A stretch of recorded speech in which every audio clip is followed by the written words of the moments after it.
নমস্কার বন্ধুরা, অপর্ণা কিচেন ব্লগের আবারও একটি নতুন ভিডিওতে সবাইকে স্বাগত জানাই।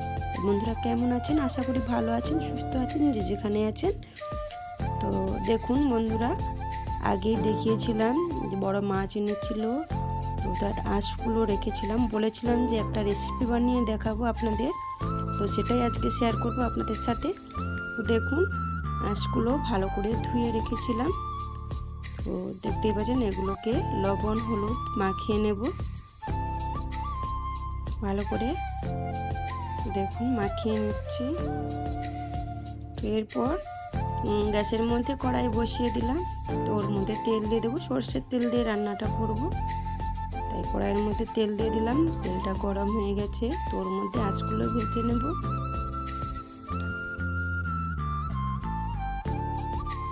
এখন আঁশগুলো ভালো করে ভেজে নেব। কত সুন্দর হয়ে গেছে দেখো।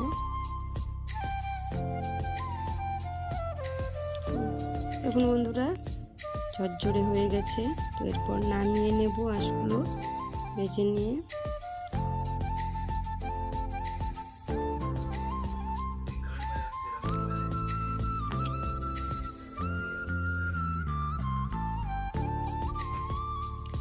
তো ওই তেলের মধ্যে আর একটুখানি তেল দিয়ে আলু, বেগুন, ওলকপি এগুলো ভালো করে কষে নেব। তো ওইগুলো দিয়ে আঁশগুলো দিয়ে রান্না করব। লবণ দিয়ে দিলাম, দিয়ে ভালো করে কষিয়ে নেব। তো ওর মধ্যে ওই তেলের মধ্যেই ঢাকনা দিয়ে ঢেকে ঢেকে সেদ্ধ করে নেব সবজিগুলো। ঢাকনা দিয়ে ঢেকে দিলাম।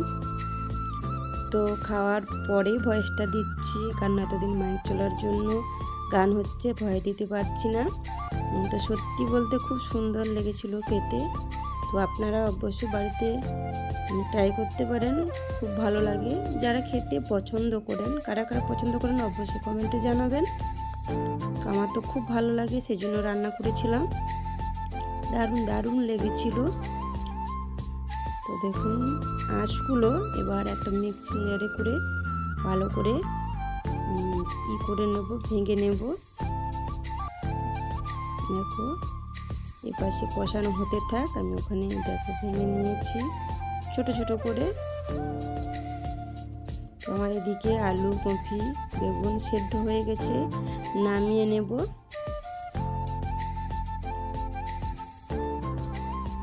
তো এই কড়াইয়ের মধ্যে আর একটুখানি তেল দিয়ে 5 ফোড়ন দিয়ে দেবো, 5 ফোড়ন, গোটা লঙ্কা দিয়ে দেবো। ফোড়নটা লাল হয়ে ভাজা হতে থাক। তখন দুটো লঙ্কা ছড়ে দিলাম।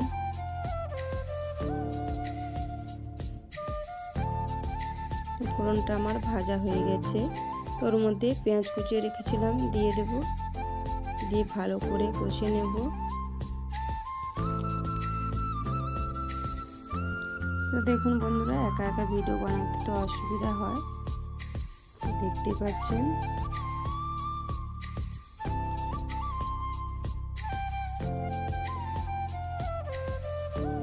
এর মধ্যে আদা রসুন বেটে রেখেছিলাম, সেগুলো একটুখানি দিয়ে দেব।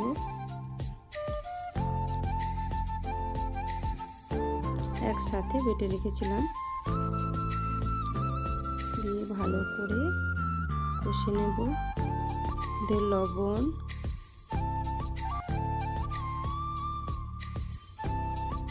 লঙ্কা গুঁড়ো,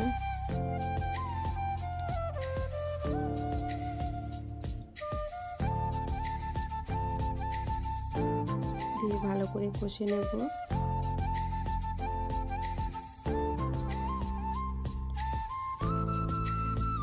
ওর মধ্যে হলুদ গুঁড়ো দিয়ে দেব।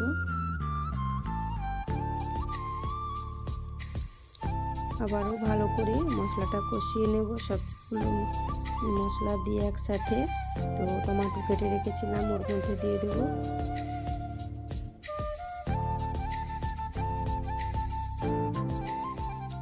ভালো করে টমেটো দিয়ে কষিয়ে নিচ্ছি। একটুখানি চিনি ছড়িয়ে দিলাম উপর থেকে।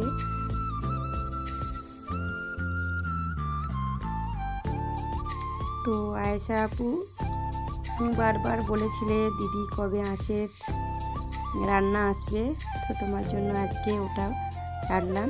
অবশ্যই দেখো, ভালো লাগবে। তো দেখুন আঁশগুলো ভেঙে রেখেছিলাম সেগুলো দিয়ে ভালো করে মশলার সাথে কষিয়ে নেব।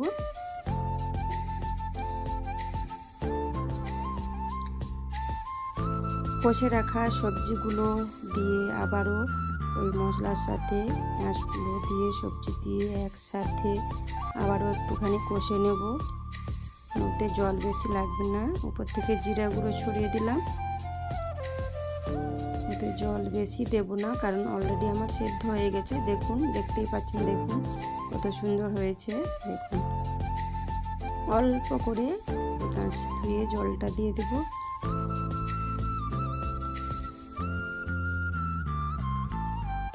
দেখতে থাকুন বন্ধুরা।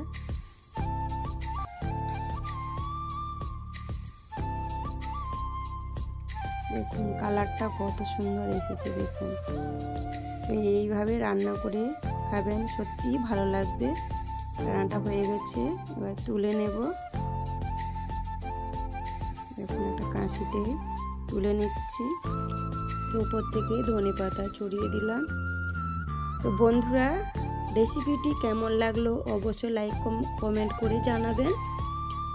তো বন্ধুদের একটাই অনুরোধ করব, স্কিপ করে কেউ ভিডিওটা দেখবেন না, পুরো ভিডিওটা দেখবেন, খুব ভালো লাগবে। তো বন্ধুরা ভালো থাকবেন, সুস্থ থাকবেন, দেখা হচ্ছে পরের কোনো ভিডিওতে। তো অনেক ভালোবাসা রইল সবার জন্য। আমার পুরনো বন্ধু এবং নতুন বন্ধু হয়ে থাকলে চ্যানেলটি সাবস্ক্রাইব করে আমার পাশে থাকবেন। সবার জন্য অনেক অনেক ভালোবাসা রইল। টাটা বন্ধুরা।